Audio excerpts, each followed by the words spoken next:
আমাদের জানা সবচেয়ে দ্রুততম ঝড় হলো ওকলাহোমা টর্নেডো। এটি 2013 সালে ঘটেছিল। এর গতিবেগ ছিল ঘন্টায় 350 কিলোমিটার।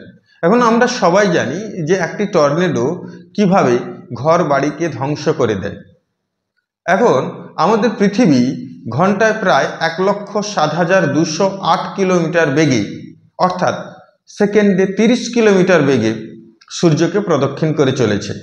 এখন স্বাভাবিক প্রশ্ন, পৃথিবী এত জোরে জোরে ছুটছে, তবু পৃথিবীর উচ্চ বেগ আমরা বুঝতে পারি না কেন, কিংবা পৃথিবী থেকে আমরা ছিটকে যাই না কেন? এই কোশ্চেন দুটির উত্তর খোঁজার জন্য আমাদেরকে পৃথিবীর দুটি গতি সম্পর্কে জানতে হবে। প্রথমটি হলো বার্ষিক গতি এবং দ্বিতীয়টি হলো আহ্নিক গতি।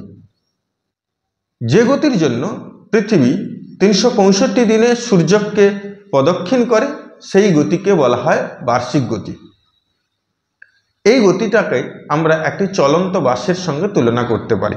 যেমনভাবে একটি চলন্ত বাস কোনো একটি জায়গা থেকে যাত্রা শুরু করে অন্য আরেকটি জায়গায় পৌঁছায়, ঠিক তেমনভাবে পৃথিবী তার কক্ষপথের কোনো একটা বিন্দু থেকে যাত্রা শুরু করে বার্ষিক গতির দ্বারা আবার সেই জায়গায় ফিরে আসে।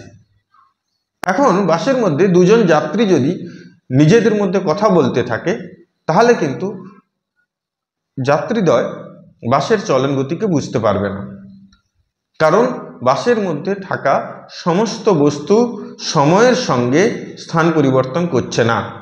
ঠিক তেমনভাবে পৃথিবীর উপরে থাকা সমস্ত বস্তুই পৃথিবীর গতিবেগে গতিশীল।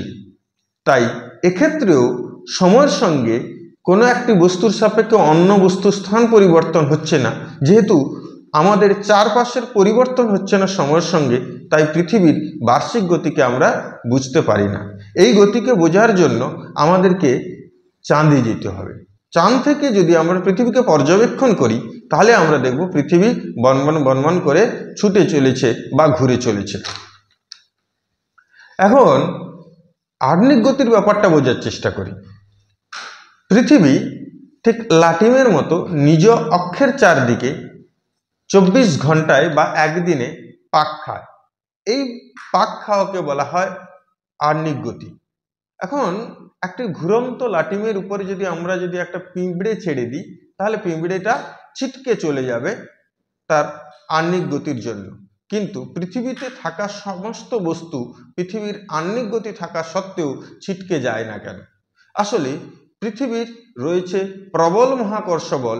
সেই মহাকর্ষ বলের দ্বারা পৃথিবীর উপরে থাকা সকল বস্তুকে পৃথিবী তার নিজের কেন্দ্রের দিকে টেনে রেখেছে, যার ফলে আহ্নিক গতি থাকলেও আমরা পৃথিবী থেকে ছিটকে যাই না।